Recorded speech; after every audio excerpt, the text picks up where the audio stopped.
নমস্কাৰ বন্ধু-বান্ধৱীসকল, সকলোকে জ্ঞান একাডেমী চেনেলটোলৈ পুনৰবাৰ স্বাগতম কৰিছোঁ। গতিকে আপোনালোকে হায়াৰ ছেকেণ্ডেৰী ৰিজাল্ট অতি শীঘ্ৰে প্ৰকাশ পাব গম পাই চাগে, আৰু আপোনালোকৰ যিটো মেট্ৰিকৰ ৰিজাল্ট আছিলে সেইটো প্ৰকাশ পাই গৈছে। আৰু এইবাৰো কি কি এৱাৰ্ড দিয়া হ'ব সেই সম্পৰ্কে জনাম। যদি আপুনি ফাৰ্ষ্ট ডিভিজন, ছেকেণ্ড ডিভিজন বা থাৰ্ড ডিভিজনো পাইছে তেন্তে আপোনালোকে পাব এই এৱাৰ্ডসমূহ। গতিকে কি কি এৱাৰ্ড প্ৰদান কৰিব এইবাৰ অসম চৰকাৰে সেই সম্পৰ্কে আজি ধুনীয়াকৈ জনাই দিব বিচাৰিছোঁ বন্ধু-বান্ধৱীসকল। পোনপ্ৰথমে মই আৰম্ভ কৰিব বিচাৰিছোঁ যিসকল কেণ্ডিডেট, ঠিক আছে না, যিসকল কেণ্ডিডেটে মানে এইবাৰ থাৰ্ড ডিভিজন পাইছে তেওঁলোকক অসম চৰকাৰে কৈছে যে তেওঁলোকৰ এডমিশ্যনৰ কাৰণে 10,000 ৰুপিজ এটা প্ৰভাইড কৰিব বুলি অসম চৰকাৰে কৈছে। এডমিশ্যনৰ কাৰণে ফাৰ্ষ্ট ডিভিজন, ছেকেণ্ড ডিভিজন বা থাৰ্ড ডিভিজন ষ্টুডেণ্টেই নহওক কিয়, এডমিশ্যনৰ কাৰণে তেওঁলোকৰ দৰ্পণ যদি ৱেবছাইটত আপোনালোকে এডমিশ্যনৰ কাৰণে ফৰ্ম ফিল আপ কৰে তেতিয়া আপোনালোকৰ বেংকৰ মানে যোনটো নম্বৰ থাকিব সেইবোৰ বিচৰা হ'ব। তাত আপোনালোকৰ মানে বেংকৰ নম্বৰবোৰ IFSC কোডবোৰ দিয়া হ'লে আপোনালোকৰ 10,000কে এটা একাউণ্টত সোমাই যাব। এইটো আপোনালোকে এডমিশ্যন তথা বুক কিনাৰ পইচাটো অসম চৰকাৰে প্ৰদান কৰিব বুলি ভাল বুলি ক'ব পাৰি বন্ধুসকল। এইটো বহুতৰ মানে যিসকল দিন দুখীয়া বন্ধুসকল আছে তেওঁলোকৰ কাৰণে বহুত বেছি হেল্পফুল হ'ব, ঠিক আছে না।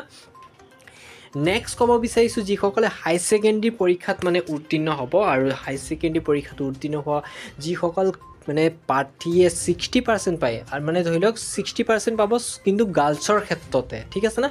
গাৰ্লছৰ ক্ষেত্ৰত 60% পালে তেওঁলোকক মানে গভৰ্ণমেণ্ট স্কুটি প্ৰদান কৰা হ'ব। চাব পাৰিছে এনেধৰণৰ এই স্কুটিসমূহ প্ৰদান কৰা হ'ব, গভৰ্ণমেণ্ট স্কুটি।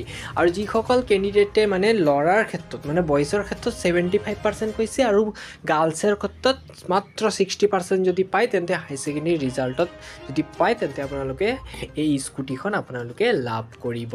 আৰু যিসকল কেণ্ডিডেটে মেট্ৰিক পৰীক্ষাত, ঠিক আছে, মেট্ৰিক পৰীক্ষা 75ত মানে ষ্টাৰ মাৰ্ক পাইছে তেওঁলোকক প্ৰদান কৰিব এই লেপটপ। আগৰবাৰৰ পৰা আপোনালোকে গম পাই চাগে আগৰ প্ৰচেছ মতে চলি আছে, আৰু এইবাৰ প্ৰদান কৰিব লেপটপ, ঠিক আছে না। মানে 75%তকৈ ওপৰ পালে ধুনীয়াকৈ পাব। আৰু আপোনালোকে ইয়াৰ সলনি আপোনালোকে টকাও ল'ব পাৰে, লেপটপ ল'ব পাৰে, নহ'লে টকাও ল'ব পাৰে। মোৰ মতে লেপটপটো লোৱা বেটাৰ, কাৰণ এটা চিনচাপ হিচাপে থাকিব। যিসকল বন্ধুসকল পাৰ্চনেলি অসুবিধা তেওঁলোকে টকাটো ল'ব পাৰিব। আৰু এই এৱাৰ্ডসমূহৰ কথা অলপমান জনাই দিব বিচাৰিছোঁ। এই এৱাৰ্ডসমূহ আপোনালোকে চাব পাৰিছে, মই স্ক্ৰীণত দেখাই দিছোঁ।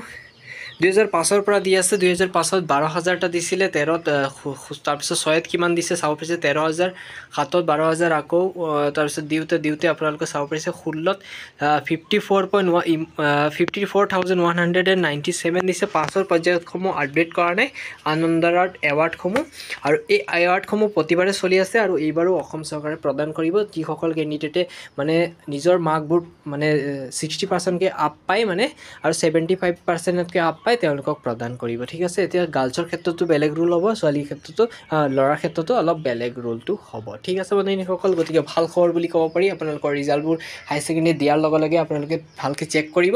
তাৰপিছত ফৰ্ম ফিল আপ এটা হ'ব, ফৰ্ম ফিল আপত আপোনালোক এই ডিটেইলছকেইটা সোমাই দিলে আপোনালোকক মতা হ'ব ফোন কলৰ জৰিয়তে, আৰু এই এৱাৰ্ডসমূহ আপোনালোকক প্ৰদান কৰিব। আৰু 10,000 টকাকৈ প্ৰতিগৰাকী কেণ্ডিডেট বা ষ্টুডেণ্টে ফাৰ্ষ্ট ডিভিজন, ছেকেণ্ড ডিভিজন বা থাৰ্ড ডিভিজনেই হওক তেওঁলোকক প্ৰদান কৰিব, যদি আপোনালোকে দৰ্পণ ৱেবছাইটত জৰিয়তে লগ ইন কৰি পেলাই যদি বেংকৰ মানে ডিটেইলছসমূহ সোমায়। ইমানকৈ সামৰণি মাৰিছোঁ, ধন্যবাদ। নেক্সট যদি আপডেট পাওঁ আপোনালোকক মই নেক্সট ভিডিঅ'ত জনাই দিম। ধন্যবাদ।